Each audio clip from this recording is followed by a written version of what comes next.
I don't have a worksheet for Chapter 5, Section 1.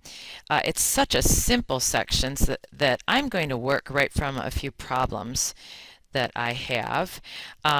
So first of all, I just want you to know that Chapter 5 is titled Systems of Linear Equations. And so let me just describe to you a linear equation. A linear equation is one where the variables, in this case x and y, are raised to the first power. And if I were to graph these would form a straight line. When I have a system of linear equations, that just means that if I have two variables, then I would have two equations. And this would be called a system of equations. If I graphed this one, and I'm so making this up, if I graphed this one, it looks to me like the y-intercept would be about right here, and the slope would be a -2/3. So this line would look something like this if I graphed this one. This line right here, I'm going to do in red, if I were to graph it, it would intercept the y-axis way up here, and it has a positive slope. It would look something like this. So we're going to graph a system of equations, and we're going to find where those two lines cross one another, and that ordered pair, that x and y value, are going to be a solution for x and y in both of these equations, again, which is called a system. There are all kinds of applications of this. The first question that I'd like to do here is to take the statement 5x plus 2y equals 1 and just check a couple of ordered pairs and see if they work in that equation. So this is not a system, this is just an equation, and I'm just doing some checking. So I'm going to take 5, and for x I'm going to substitute in 0.2, and then 2 times y, for y I'm going to substitute in a -1, and I'm going to just see if this checks. So 5 times 0.2 is equal to a +1, and then 2 times a -1 is equal to a -2. And I want to know, I want to know if that equals a +1. Well, on the left side I have a -1 equals a +1? No, not at all. So this ordered pair does not check in this equation. I want to do it again. I'm hoping that I have an ordered pair that's going to work in this equation. How about if we try x is 1 and y is a -2. And let's plug a 1 in for x, so 5 times 1. And then for y, let's plug in a -2. And let's see if that checks in this equation. So here we have a 5 plus a -4. Does that equal 1? Yeah, it does. And so this ordered pair, yes, it does work in this equation. So one of the things we have to be able to do in Chapter 5 is we've got to be able to substitute an ordered pair in and see if it works. Here's the next thing that I'd like to be able to do. Let's say I have an equation, 6y minus 5x equals 60, and I give you a value for x. Let's let x equal -10. I want you to find for me a value for y. So if you put in right here for x a -10, so you have a -5 times that -10, bring down my 6y, and then we just follow the process of solving for y. So this -5 times a -10 is a +50, and then I want to subtract 50 from both sides because I want to get the y term alone. So I have 6y equals 10. And finally, I'm going to divide both sides by 6, and I find out that y equals, let's see, that's going to simplify to 5/3. So when x is equal to a -10 here, I have just shown myself that y would equal 5/3. So please be ready to do that as well. Let's do this very same equation one more time. So 6y minus 5x equals 60. And this time I want to try x equals 8. Now the reason I'm doing this is I want you to see that there's oodles of numbers you could put in for x. So far I think I've put in a -10 and now I'm putting in a +8. It's unlimited. There's an infinite number of values I could put in here. So in other words, there's an infinite number of ordered pairs that will work in this equation.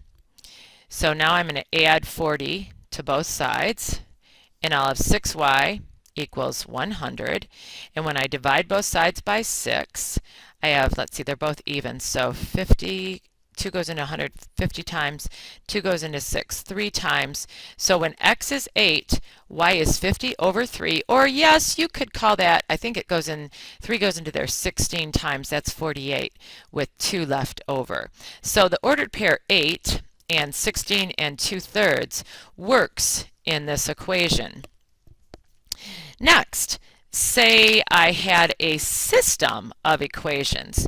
So 2x plus y equals 8, and then 3x minus y equals a -13. And I want to know if x can be a -1 and y can be 10, or in other words, does this ordered pair check? Does it check in the system? And so if it checks in the system, it's got to check in both equations. So I've got to try it in both. So let's go ahead here. So 2 times x, which is a -1, plus y, which is 10. I want to know if that equals 8. And sure enough, it does. But that's not good enough. I have to show that it works in the other equation as well. So 3 times x, which is a -1, minus y, which is 10. And I want to know if that equals a -13. So I have a -3 minus 10 equals a -13, and that checks. So yes, that ordered pair checks in the system. And if I were to have graphed it, the two lines, the ordered pair works. The two lines, and I'm really just kind of taking a, let's go here. X is a -1, y is 10, way up here. Maybe I'll,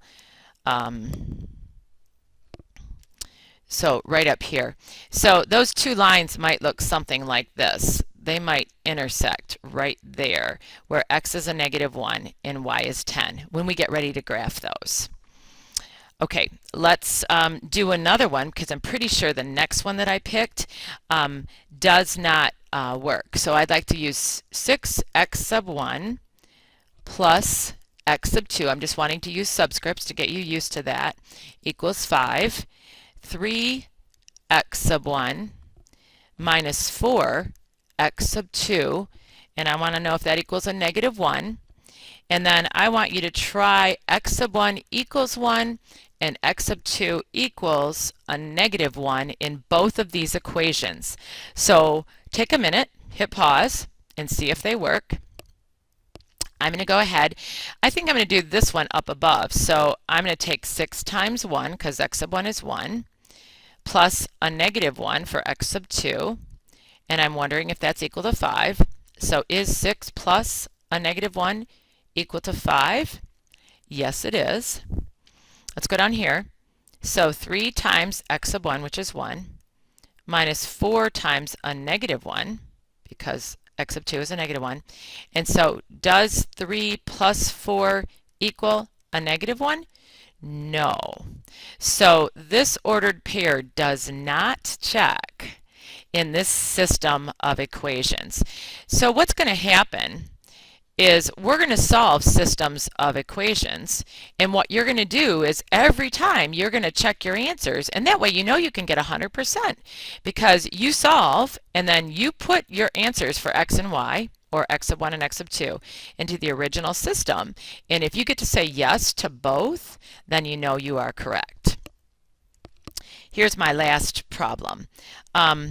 I've got a story problem, and it says that a student invested a total of $2,000 in account X and account Y. In account X, the student was making 4%, and in account Y the student was making 5%, which is killer good interest. And it says that the interest as a result would have been $92.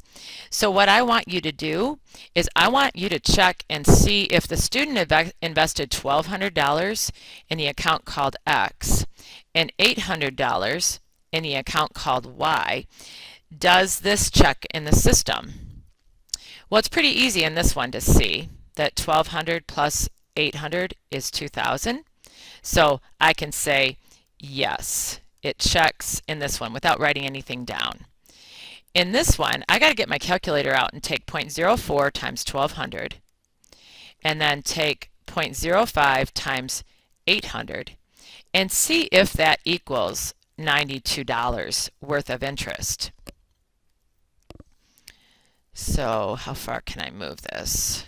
So let's go 0.04 times 1,200. And then I'm just going to go plus 0.05 times 800. I'm going to hit enter and move my calculator over. So 0.04 times 1,200, 0.05 times 800 says the student would have earned $88. So 88 does not equal 92, and so I can say no, I've made a mistake. This is not a solution to this story problem, to this system. So chapter 5 section 1 is to discern if answers work in equations and in systems of equations, and to put a number in for x and to find a value for y in a linear equation.